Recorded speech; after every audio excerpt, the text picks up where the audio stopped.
Good afternoon, everybody. I'm Joanne St. Goddard. I'm the Executive Director of the Circular Innovation Council. Welcome to this afternoon's first Circular Economy Month webinar. I'm just going to give it a minute or two. Folks are starting to come into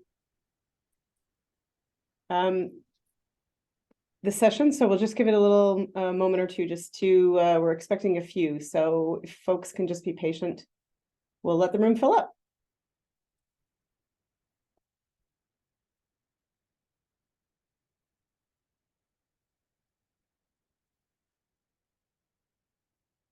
And maybe just as we're allowing folks into the room for the start, just ask our panelists to, if you don't mind, to keep your video on the whole time, because we want this to be as informal and sharing as possible. And it's always more fun to see you with your Circular Economy Month halo with our gorgeous background. Thank you, Sabina and Audrey, for doing that.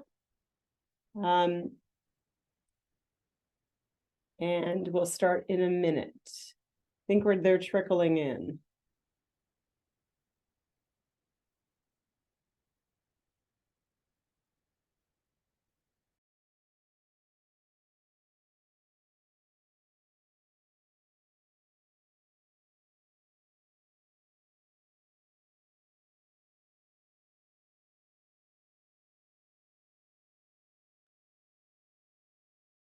For those of you just joining us, your audio is fine. We're just waiting a minute or two to allow others to come into the room. And when we get our numbers up a little bit, we'll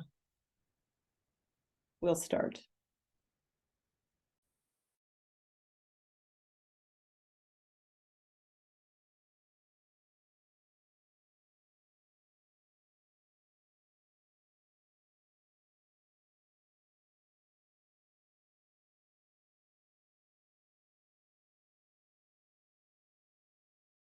Okay, just to be mindful of time and to allow people to keep to time, we are aiming to host this webinar between 1 and 2 o'clock.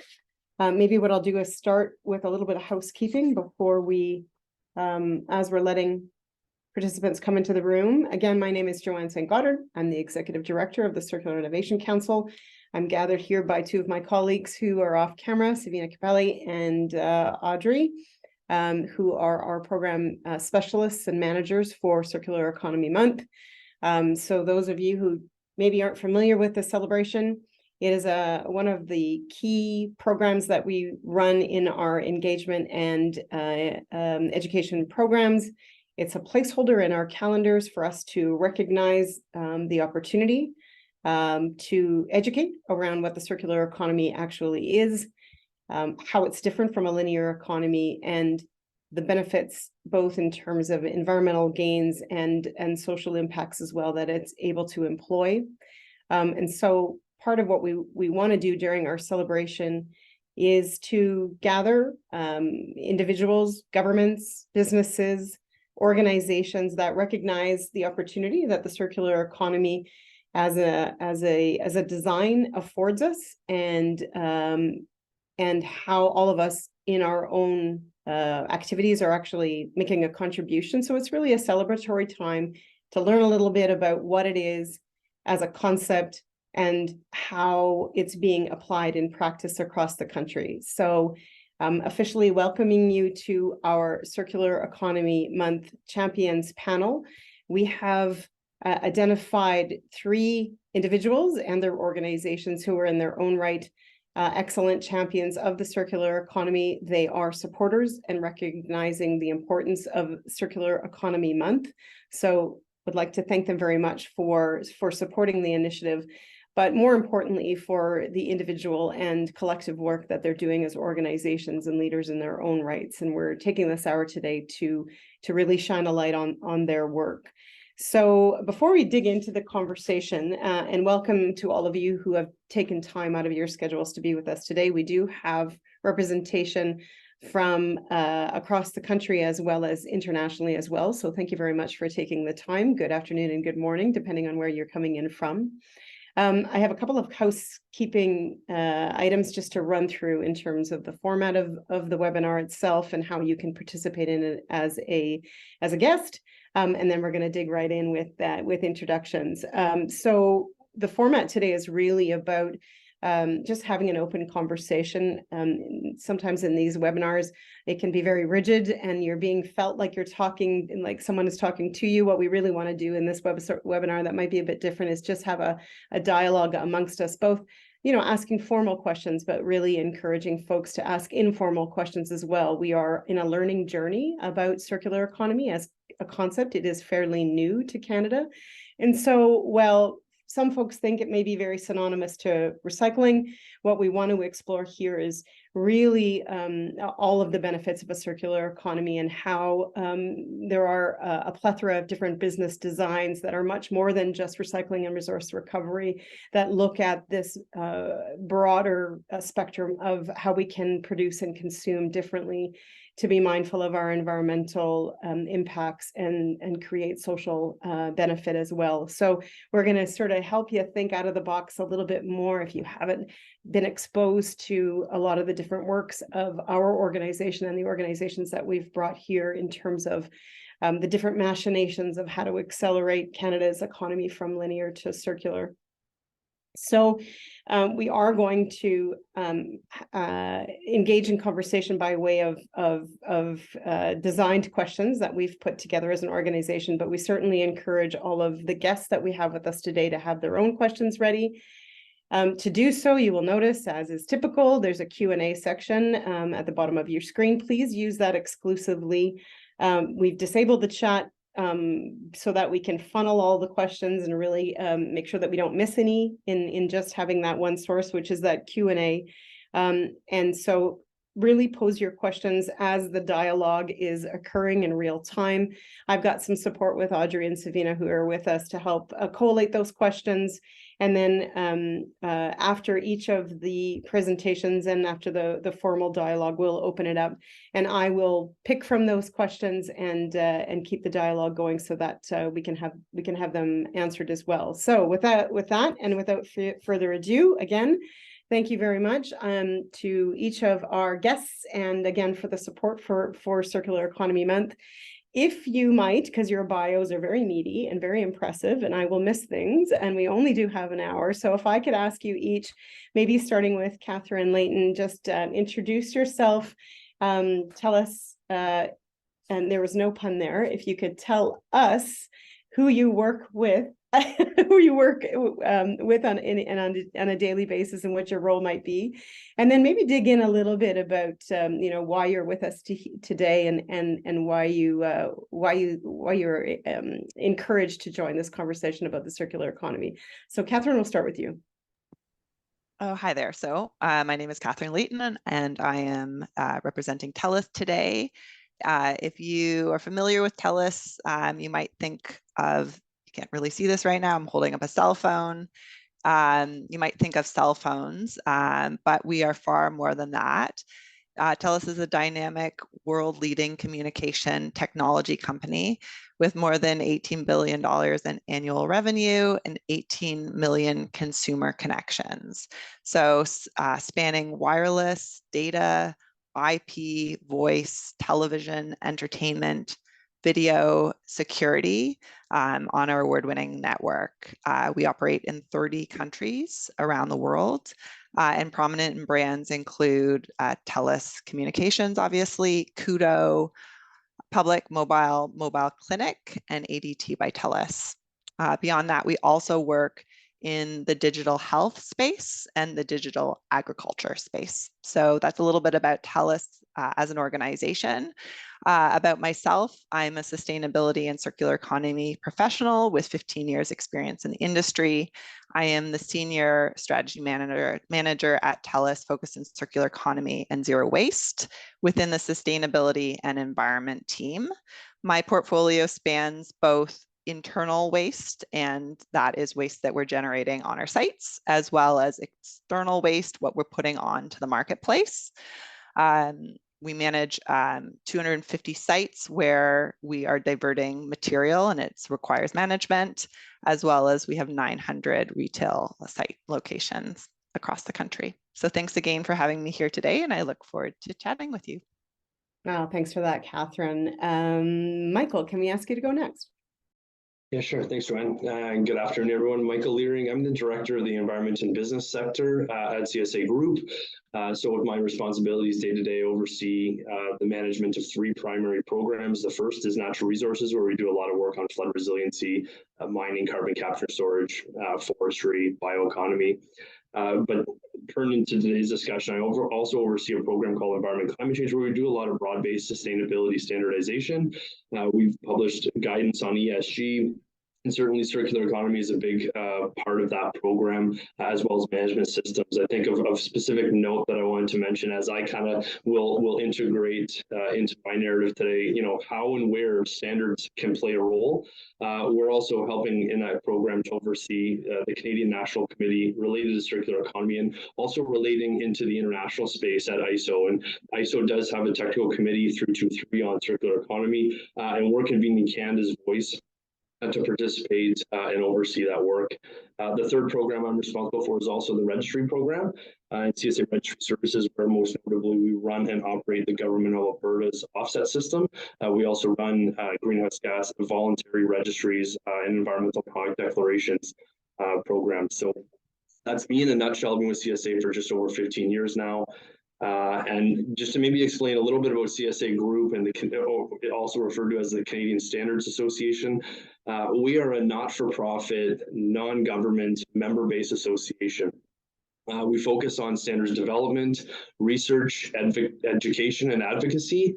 And CSA Group is an accredited standards development organization here in Canada. And what our role is really to bring together a balanced representation of interested parties to ensure national standards have balance and that they can reach, the breadth of areas that we operate in. We really do also, it's important for me to clarify that we rely on over 11,000 expert members from across Canada that come to the table to help support and publish and write the standards that we provide. We have over 3,000 standards and codes. And obviously, within all the economic sectors that we operate in, we're really trying to embody and support circular economy principles as best we can. So that's a little bit, I guess, a quick level overview of myself and CSA Group. Thanks so much for that, Michael. Rachel? Hi, I'm Rachel Morier. I'm the Director of Sustainability at the Beer Store and Brewers Distributors Limited. At the Beer Store, we operate over 400 retail stores that are also responsible for taking back empty returns through our deposit return system. And we also operate a reverse logistics system, ensuring that wherever we deliver full goods, we're also taking back empties at the same time. So not only for Ontario, but across the Western provinces as well. So in my experience, I bring to the table over 15 years in corporate sustainability and specializing in packaging sustainability and stewardship. And I oversee compliance and strategy under this field. And of course, my interest in the circular economy is obviously very much aligned with the vision of the Beer Store, where our core value is environmental leadership. So since 1927, the organization has been taking back empties, which of course predates much regulation. So it's really the lifeblood of our organization and our belief system. And it's nice that we hear terms like circular economy really just bring to life what we've been trying to do for all these years. So I think the conversation right now is, what's beyond just simply recycling? How do we continue to scale up reuse? And what are the opportunities kind of beyond just, stewardship and recycling, of really elevating consumer behaviors and looking beyond just, what we can see right now, but the opportunities to elevate new solutions for reuse and really taking good value of materials back to the marketplace. Amazing. Thank you for that. So it's really fascinating from a couple of different angles that we've got such a diversity of champions coming from different backgrounds and different industries. It's really demonstrative of the critical role that obviously the private sector can take, but the role that the CSA is playing in terms of herding us around standards, which will be critical in terms of measuring impacts, tracking impacts, working under almost a level playing field, if you will, in terms of defining a set of standards that move us towards best practice. So the diversity of the nature of your organizations, but is really telling how broad the subject really can be applied and the approach. But it's also, I'm hearing very big commitments in very big brands that we all know and love, and thinking about the application of a circular economy broadly, obviously spells big opportunities as well. So that's really what I want to try to dig into here. And so maybe just as a warmer upper question, and I'm happy to have you answer this as professionals in your own right, in your internal organizations. I mean, there's obviously TELUS, the beer store, CSA works with a lot of external, either customers, stakeholders, governments. And so you're always, as the sustainability leads for your organizations, talking about your commitments, but you've also got an internal team that has a business to run, has an organization to run, and maybe their lens is not always in the same bucket of priorities that you are. So you've got you've almost got two big stakeholders that you have to sort of cheerlead and explain and educate around this opportunity that is the circular economy. So as you answer these questions, maybe think about both.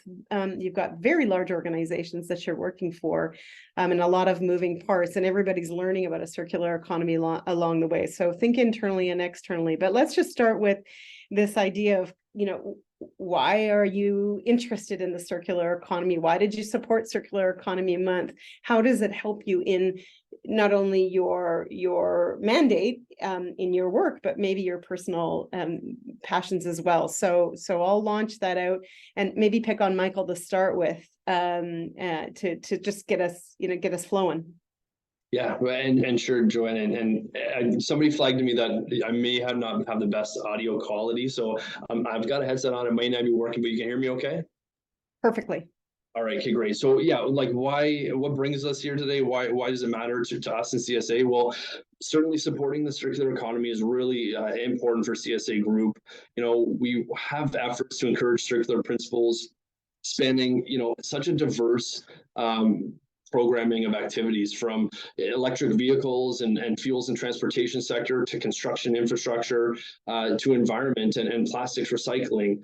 There really is no limit to where I think that we can play a role. And standards really can help provide clarity and align all stakeholders nationally towards a common goal, which is really embodying circular economy. So, one of the major reasons why we're here, again, is just that criticality where standards play a role.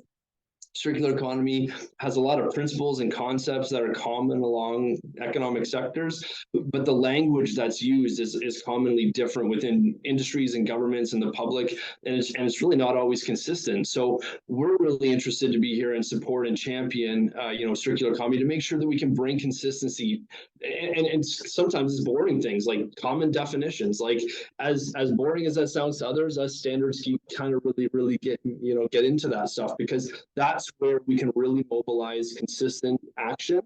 And again, just with the breadth and depth of where CSA can play a role, really that's why we're here today. So we're really happy to be a champion sponsor of the Circular Economy Month. Yeah, I appreciate that. I have been involved in many of your committees in trying to define many definitions, and that's not boring work. I mean, it's grinding, but it's critically important for us to be able to have us sort of headed in the same direction at the same time. So thanks for that. Catherine, your perspective. Yeah, I was going to say, it's really the foundation to be able to set those standards in place, to be able to know that you're talking apples for apples. If we don't have that, then really, where do we go from here? So yeah, really important work you're doing. Thank you for all of that. From TELUS's perspectives, as one of the largest telecommunication providers, leading initiatives on driving investment in technology to support the advancement of circular economy, we're really here to try to raise awareness about some of the work that we are doing and that our customers can ultimately do to enable and drive circular economy through some of the channels that have already been set up.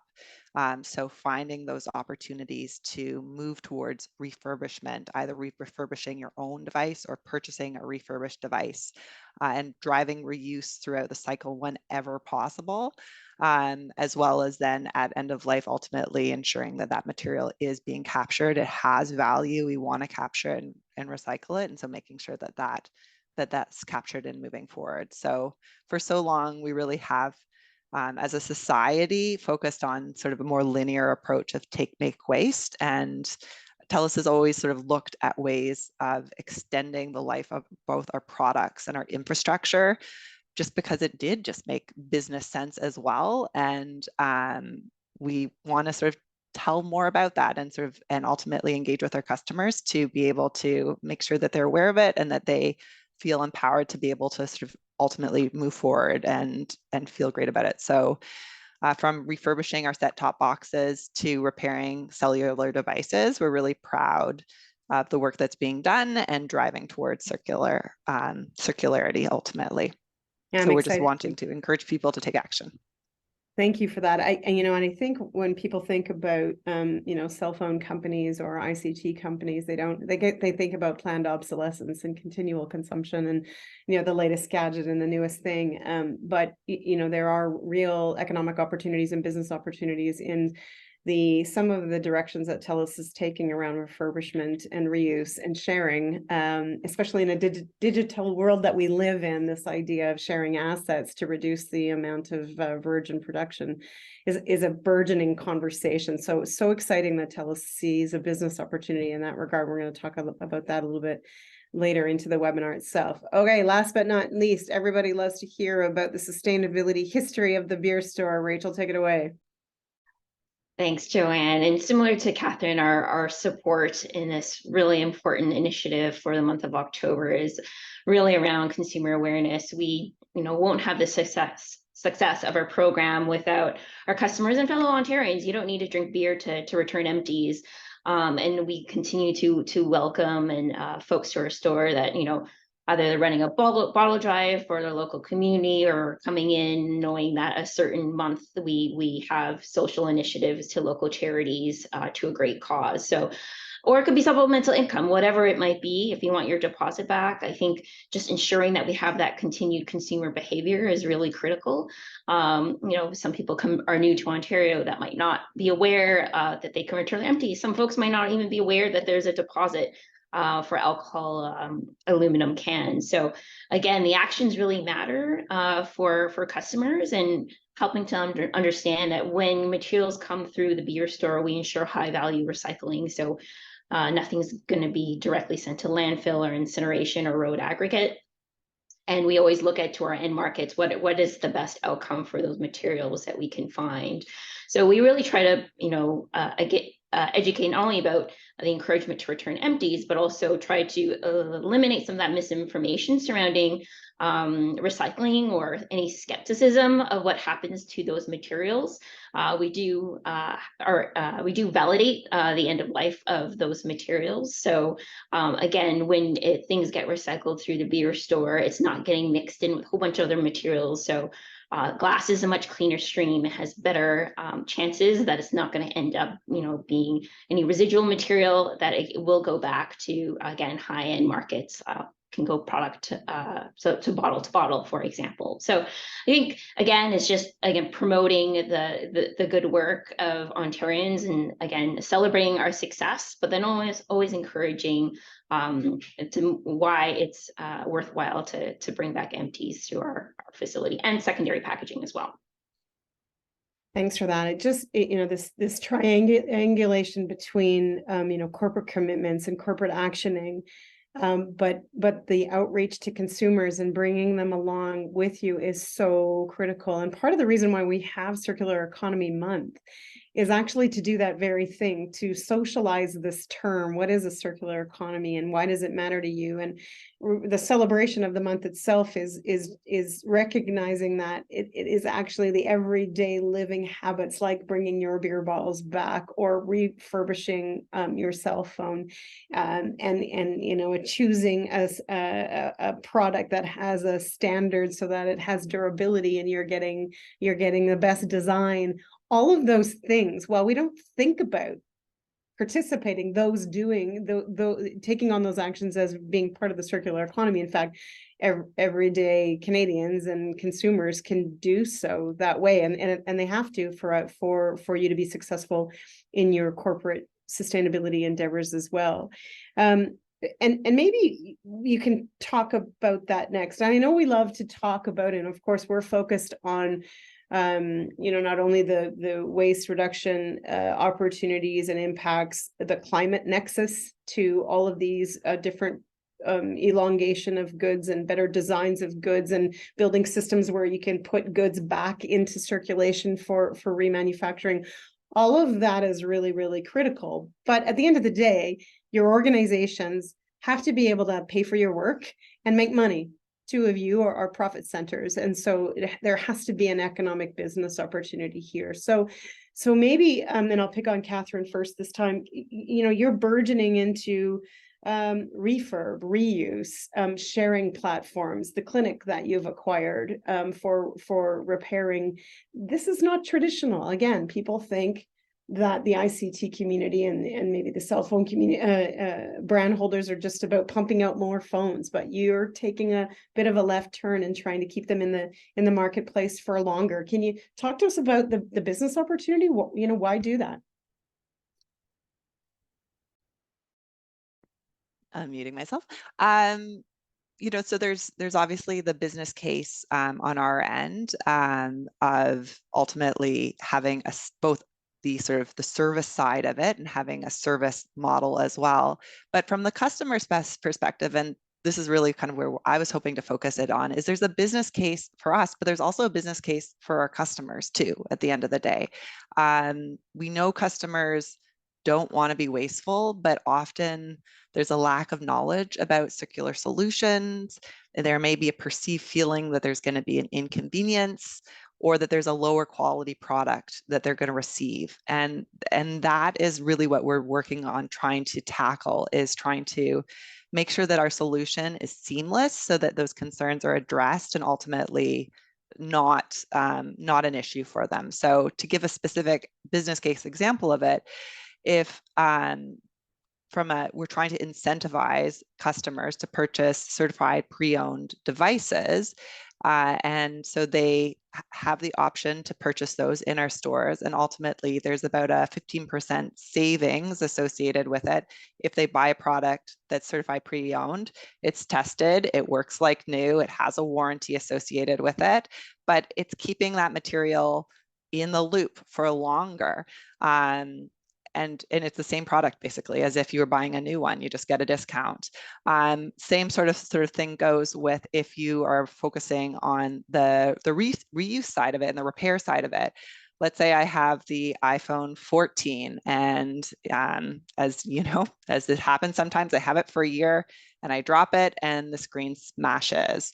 You kind of have two options at this point, but one of the options now is you can bring it to a place like Mobile Clinic and it can be repaired. And from a business economic perspective, it would cost $365 to repair this, which is about a third of the cost associated with buying it ultimately new again. So it doesn't invalidate the warranty. Your warranty is still ultimately in place, and it creates a sort of simple, seamless solution so that you can continue on. You do the right thing from the environment. It makes economic sense for you, and you have a functioning product at the end of the day that you can continue to sort of experience in a positive dynamic. So it's both has the economic impact as well as the sustainable solution.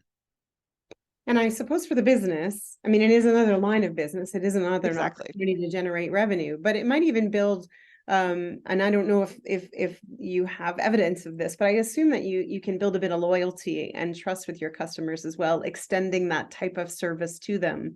I don't know if there's even anecdotal evidence of that, but there's brand recognition and brand loyalty that's built out of doing the right thing as well. So I don't know if you can speak to that specifically, or if you agree, but sometimes that's not easy to quantify, but the building trust with the brand is really important to companies. Absolutely. And I think that having sort of a place where you can ultimately bring back your materials at end of life and recycle it responsibly, rather if you want to purchase something new or not, it's taking responsibility for the product, but it's also bringing people through the door ultimately. So there's that motivational side of having people come in to provide that convenient solution, and maybe you can have a look at the next sort of products as well. So there's certainly the business case there as well.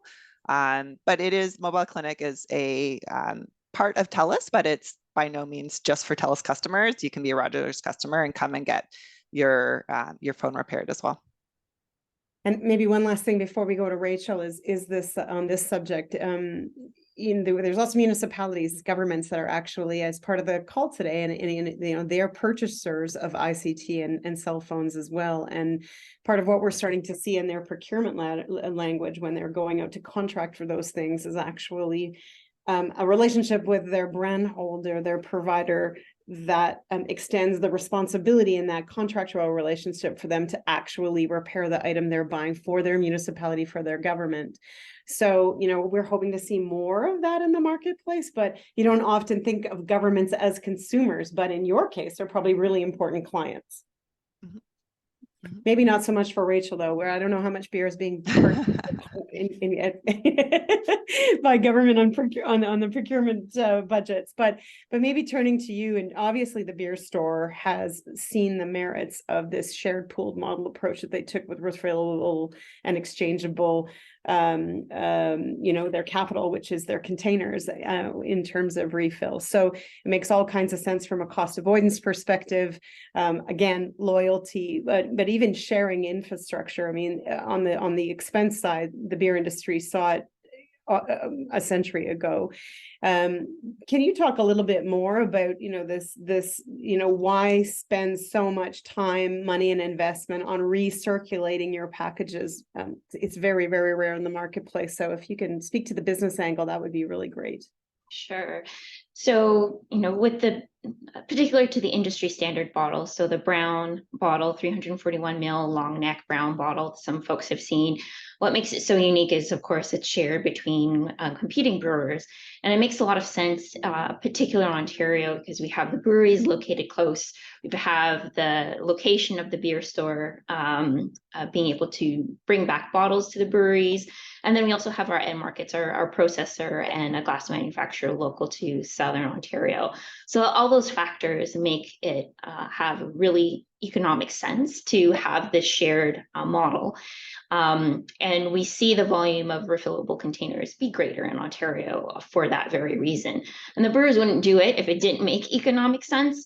And just for clarity, the beer store runs as a cooperative. We have 30 brewer owners that are part of our business.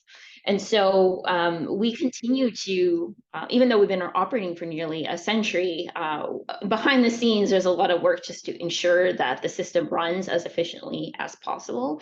And from the consumer perspective as well, you don't need to make a separate chip assembly. If you're purchasing your beer, you have the ability to return it at the same time. So that creates efficiencies as well. So having a cleaner stream of materials, not just through the reuse portion, but having materials come back through us. Just again, we have the end markets that are also associated with the materials. So again, ensuring that cleaner stream and educating consumers ensures that we get better value that makes sense for us to continue to operate our program. And then from the brewer's perspective, even as I mentioned, it predates regulation. this notion of extended producer responsibility, the brewers have chosen to participate and have us handle those bottles because it makes sense for them. They don't have to repurchase new bottles. They can choose to be part of the system. Either they can register their own special bottle to return straight back to them, or if you're a smaller brewer and you're interested in joining a shared pool, but you don't necessarily have the economies of scale, then the industry standard bottle might be the solution for you. So there's a variety of ways that you can participate, but it really comes down to, of course, the business case and the strategy and our team of analysts behind the scenes that in order to keep costs down, we always look at, how can we ensure that the bottles and other materials are handled as efficiently as possible. And we have, good working relationships with our business partners to ensure that, again, the materials can be moved appropriately, and we're, shipping materials as efficiently as possible. And like the cell phone industry and what Catherine was explaining, I mean, these are resource intense materials, glass, aluminum, and these are, in terms of producing new, these demand not only materials for production, but the energy to actually create them as well. And so there's all that sort of savings in that regard. But what's really sort of fascinating and what we've seen in, especially post-pandemic, is this idea of actually building in resilience and actually mitigating your liability around supply chains. And I can't imagine a better example. I can't come up with a better example than what the beer store does. It's vertically integrated its supply chain so that it has full control. And by doing so, you're reducing your risks and your liabilities around, these interruptions and costs that we've seen in supply chains that other businesses are really suffering from. So we don't think about that dynamic, but again, all part of a circular economy. So fascinating. Thanks for that. So Michael, your CSA is not making a good or selling a good, but you sure work a lot with folks who do. So maybe you can talk a little bit about, you've obviously carved out in your title alone, but the organization has now a circular economy mandate, and in name and in spirit and practice. So perhaps maybe you can talk about, from your unique angle, this business opportunity that CSA is seeing and how the circular economy has taken hold in Canada. Yeah, thanks, Joanne. It's great and interesting to hear about the economic benefits from other, systems. But and Joanne, if I can maybe pivot this a little bit, what I'd like to maybe speak about more specifically is like the economic benefits that can be derived from standards, as opposed to like the CSA Group business case itself. Like, yeah, we're a not-for-profit, non-government, and we have established a strategic priority to speak and address circular economy across all the different areas, because we see that in the decarbonization angle and aspects and support, which supports federal priorities and ours are well. But as we kind of talk, we have discussions on the economic benefits, I'd maybe bring forward two interesting considerations for where standards, have that economic benefit, and that is scalability and continual improvement. Firstly, like, standards hold this ability of taking regional examples of circular success and scaling them nationally. And I think that there's impressively powerful economic economies of scale there. So by establishing these committees of experts to build the agreement on the practices and taking learnings of the regional success to the national level, I really do think that, many can learn from the experiences and the successes that have happened in the past. So I think that scalability that standards bring to circular economy is really at least exciting for me, and it really just gets that recipe for success across the country. And Joanne, looking at this and looking at some of the things we're thinking about, like things like food loss and waste, as one example, like we definitely need to address food loss and waste in Canada. The Circular Innovation Council has done amazing pilots, and like things that I think you guys uncovered within those pilots are things like data and data availability, data symmetry, etc. So understanding not only that pain point, but then being able to develop a standard method of articulating data so that it be disseminated across, construction and industrial processes is somewhere where standards can play a role. And again, I think that economic factor is really acute. Secondly, I want to just talk about continual improvement as well, because the other thing that not everyone knows about National Standards of Canada is that they are evergreen and they continue to be required to be updated and improved. So any National Standard of Canada must be updated or reaffirmed every 5 years. So that puts CSA Group in the perspective of having to reconvene the technical committees at a minimum of every 5 years. And ensuring that the standards content is appropriate as time progresses.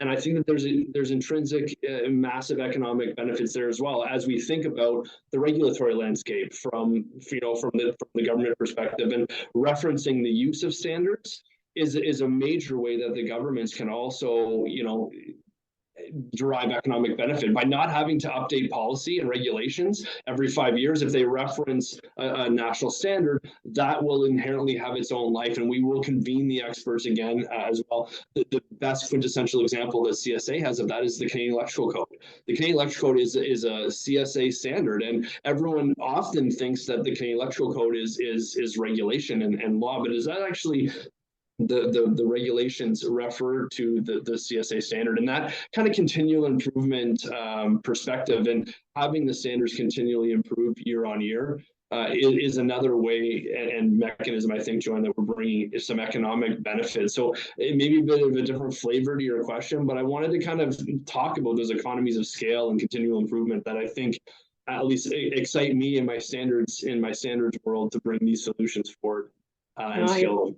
I appreciate the dimension, and I, we all know that the private sector is always innovating and always reinventing themselves, but at some point the policymakers have to come in and set a standard and in the marketplace, and they do that through policy development. And so the paving work that you do to carve out what is those best practices is ahead of regulation or to support regulation. We've experienced ourselves in some of the work that you're already doing. So that's critical. And, obviously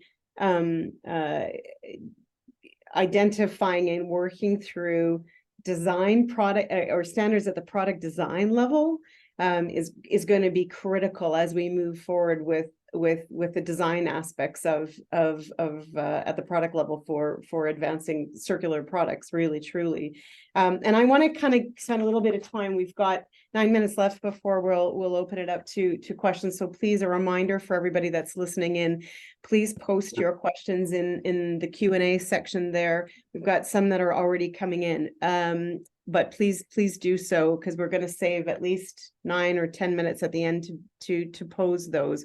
But before we do so, I just want to sort of expand on the economic development conversation that we've just had, and really talk about what's near and dear to our in our hearts.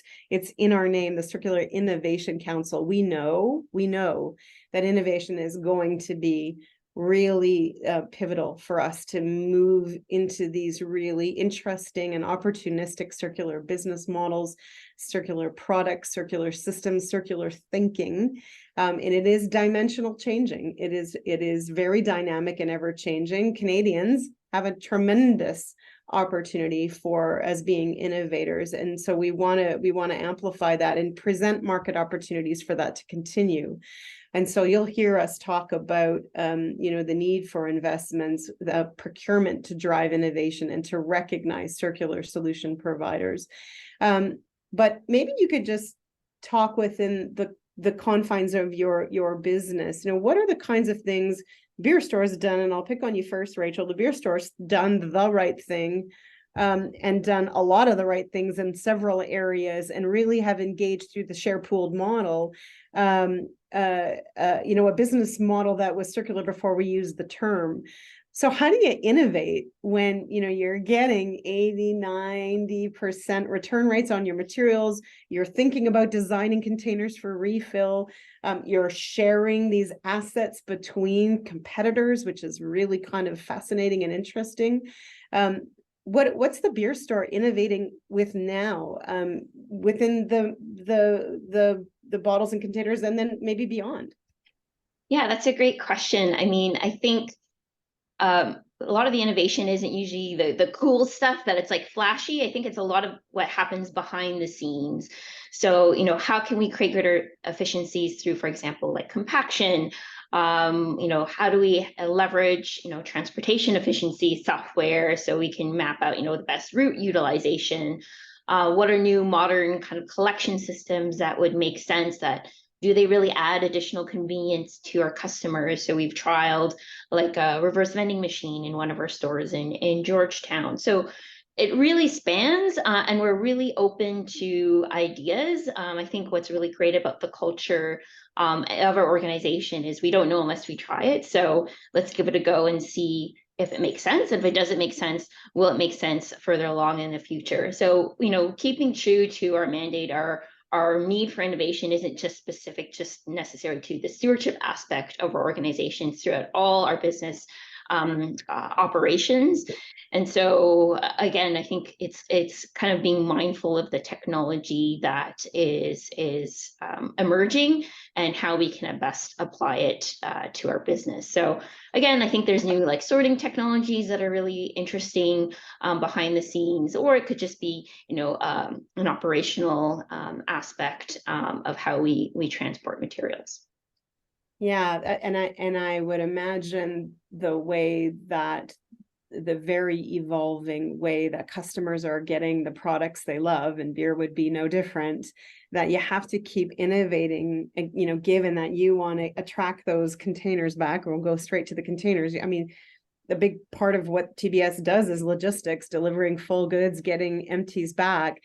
If we're consuming differently, curbside, direct to door, skip the dishes, whatever the case might be, then a beverage industry such as yourselves has to think about how do consumers want the products that they love in the way that they're now consuming them today, but still hold tightly to our sustainability and operations around that. So it must be very challenging, but I guess quite exciting. So it is, yeah. And just to add to that, I would think there's no one size fits all solution. It's understanding what certain solutions might work in certain circumstances. What are the customers looking for in particular urban areas versus maybe rural areas. Historically, we've had containers. I think we've tried to do the calculation of how many trips to the moon and back if we were to stack them. And the goal is to continue that behavior into the future. But it might not be the most traditional way that we've experienced for over 90 years. So yeah, definitely kind of looking at what literally the moonshot experience might seem to be. Sure. And production has never been more local for breweries, right? There's more local breweries now than I think there ever has been. And so, this being able to innovate around how you produce the product that's being sold is really important as well. It's fascinating. We can have certainly a webinar just with each of you individually, but I'm good. So thanks for that, Rachel. I appreciate it. Catherine, do you want to touch on this a little bit? I mean, at the very core, the ICT and cell phone companies have to continually innovate. It's what you do for a living. So can you talk a little bit about innovating around the circular economy beyond reuse and refurb that you've already mentioned? I mean, I think that there's so many sort of different areas that you can expand into it, just based on what Rachel was thinking about. It started to cue design for environment, which I think is a big next step for us in procurement and procuring goods in a different manner to ultimately design for repair, etc. And that's a big sort of push within our organization. But I was going to actually respond to a bit of a different way, which is when I think about sustainability, I really always think about asking the question about the three sort of elements: economics, environment, and social. And do you have those in balance in order to be driving change forward? And so we've talked, as a business, we often think about the business case, and as an environmentalist, we always, think about that environmental element as well. But where is social coming into play in our decision making, in the business model development, etc.? And so one story that I thought would be worth sharing with the group was where we've been able to pull that social into the sort of story that ultimately created sort of an additional success. And that's with our Mobility for Good program. So right now, if you want to bring back your device to a store, it will be assessed and will be valued. And ultimately, you can choose to either donate it to the Mobility for Good program, or you can take the value to purchase a new device. The Mobility for Good program, ultimately, that value goes back to either youth or seniors for them to be able to purchase discounted smartphones or and then they receive subsidized monthly plans through our programs. And that's since expanded also to support government-assisted refugees as well as Indigenous women at risk. But I think that there's just when we add that social sort of piece to it and we ask ourselves, okay, we thought about these two, is there an opportunity to bring in the social side? It actually can do really amazing things for the community, but it can also create the motivation for our customers to be able to go, you know what, maybe that wasn't worth it to get that $100 back to bring this in, or maybe I can't be bothered for this other reason, but maybe the social element actually provides that motivation to be able to really have the intrinsic value that pushes them to say, I do want to do this. Let's take that next step and let's be building a community together that we're proud of. So I think that when we think innovation, I really would encourage organizations to think about all three pieces in order to be successful, because I think that's where the real innovation and power stems. Yeah, I couldn't agree more. And giving access to the web, calling, and mobility for all populations, and perhaps maybe the refurb program obviously increases accessibility to all populations as well. We forget that, and sometimes we're even remiss. I mean, we used to talk about the 3 R's, now we talk about the 3 P's: people, planet, and prosperity. So the people part, you're right, we don't call out sufficiently enough, and we have to remember to do that. So really interesting innovations around that. Michael, maybe you can speak to some of the lines of work that you're moving into, but obviously CSA and standards are all about trying to create this best practice around all innovation. So I don't know if you can distill it down, but maybe you can give us a few key areas around how are you innovating, how's the organization innovating around this, and what do you see as the frontiering work? Yeah, and thanks, Joanne. And yeah, happy to kind of chime in. Maybe I'll consolidate, a few of these thoughts since we're short on time. But I think largely speaking, we're still in the researching phase, really trying to understand and put our fingers around, where and how standards can play a role. So from, the development of a national roadmap with Circular Economy Leadership Canada to advance circular economy in construction infrastructure, looking at, construction, but more so deconstruction methods, and how do we get circularity into that? I think we're looking for those innovative pieces. And again, like with that scalability piece I just previously explained, I think we have a lot of opportunities to find those examples of best practice and scale them up using standardization. Some of the areas that we're currently in are, looking and we're defining definitions for plastics recyclability. Right now, we've published research on photovoltaic cell decommissionings, like solar panels, and how do we reuse and repurpose a lot of those critical materials. And we're doing more research in the natural resources area, looking at the extraction of resources and the critical minerals and rare earth elements, and those big pieces, and trying to do more reclamation processes and support that. So that's kind of where we're at. And I guess maybe just in closing, I note that, I think one of the more exciting areas that we're looking and hoping to expand into is even maybe more similar to the beer store, but that is in the reuse space. And we've got definitions of plastic recycling, but we're really excited to be working or hoping to collaborate with Resolve in the US. And Resolve has a series of existing industry standards on reuse, referred to as the PR3 standards, and we're really hoping to work with them. And we're in these preliminary discussions right now to develop those as binational standards, because I think that's really aligned with some of the priorities for Canada. And we're really trying to help bring those existing best practices into Canada. So again, joining closing, like there's really no shortage of where areas or ways that CSA is helping to support circular economy. And with, you know, the breadth of the sectors that we operate in, all kind of looking at circularity, investing in research to figure out where and how we can move the needle is really our focal point. So I'll maybe just close with that, and we can turn for a few minutes of questions. Thanks for that. Yeah, lots more to come in the reuse stage in Canada for sure. New challenges being commissioned. So we very much look forward to your continued work in that regard. I'll turn to the questions now. And sorry, I'm splitting my eyes between two screens here. So we'll start with Darlene. And there's kind of two questions that are very similar. It's engaging and really, you know, how do we have conversations both internally and externally around this issue? But Darlene asks, do you have suggestions on how to better engage employees in circular initiatives? So you've got a whole team that's around you. You're excited. You have to try to get them excited so that they can support what you're doing internally. Anybody want to just open it right up? Anybody want to try to take that and how you're tackling cheerleading internally? I can go for that. Sure.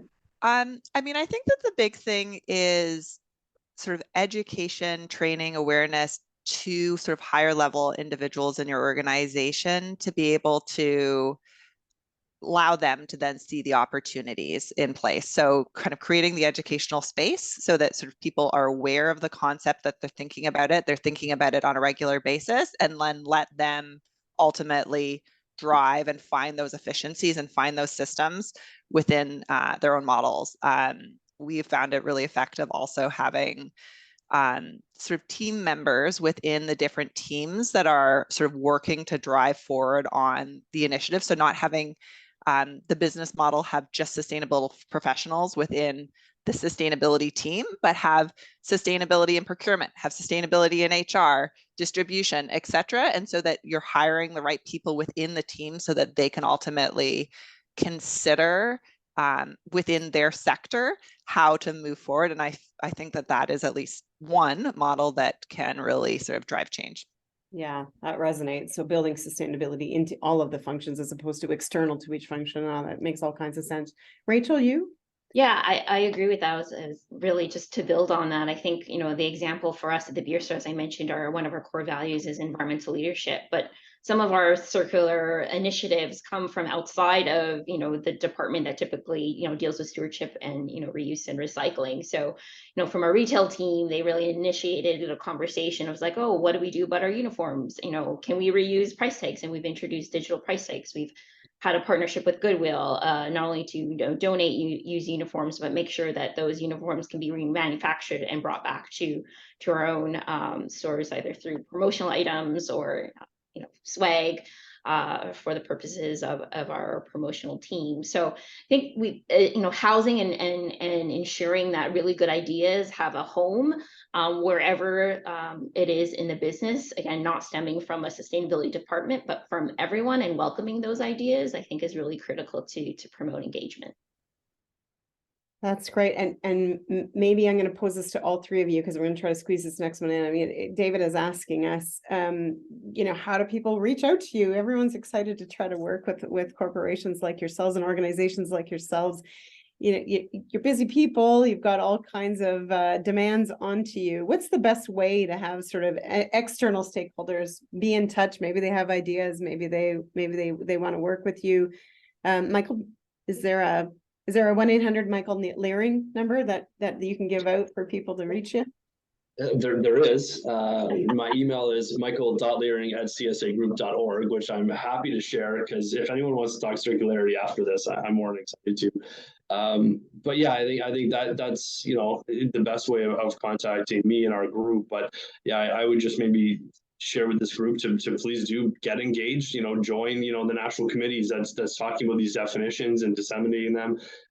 You know, again, we're in basically through my group and all the other CSA sectors, you know, we are really trying to tackle this holistically. So I encourage everyone to get involved, and I'll maybe turn it over to the others as far as the Beer Store and TELUS as well.